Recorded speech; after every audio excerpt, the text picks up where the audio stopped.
¿Crees que eres creativo y quieres expresarte a través de la imagen y el sonido?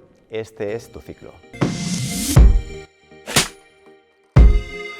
El grado medio de vídeo, DJ y sonido es un ciclo el cual se compone de muchísimas cosas, es un ciclo muy completo, la verdad. Yo la primera vez que lo vi realmente quedé impresionado de todas las cosas que se pueden llegar a hacer, todo lo que se aprende. Y es un ciclo en el cual se capacita para realizar sesiones de animación musical en vivo y visual, es decir, las dos cosas, música, sonido, iluminación, vídeo.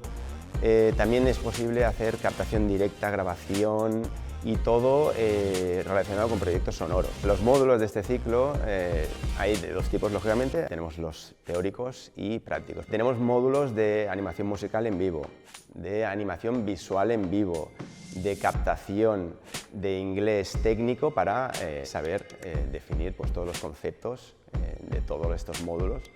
Tenemos también cuestiones de empresa, cómo poder saber llevar las cuestiones empresariales de este sector. Hay alumnos que son más metódicos y otros creativos. Las dos vertientes son válidas, pero creo que hay más alumnos creativos que no la otra parte. Únicamente con este grado medio de vídeo, jockey y sonido se pueden acceder a muchas oportunidades, como pueden ser a retoque fotográfico, microfonistas para cine, para televisión, animación musical en vivo, como puede ser DJ, animación visual, como podría ser un video jockey o un light jockey para tocar luces o tocar vídeo. Hay lo que se llaman las prácticas, entonces el alumno pues lo que hace es estar un tiempo, unas horas destinadas a estas prácticas en empresas, todas relacionadas con el grado medio, y entonces cada alumno se intenta enviarlo a la empresa que más le guste. Y quien no esté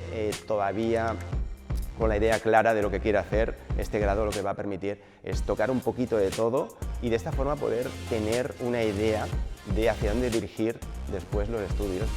Si queréis ampliar la información, podéis acceder a la página web del centro, acceder a las redes sociales o llamar directamente.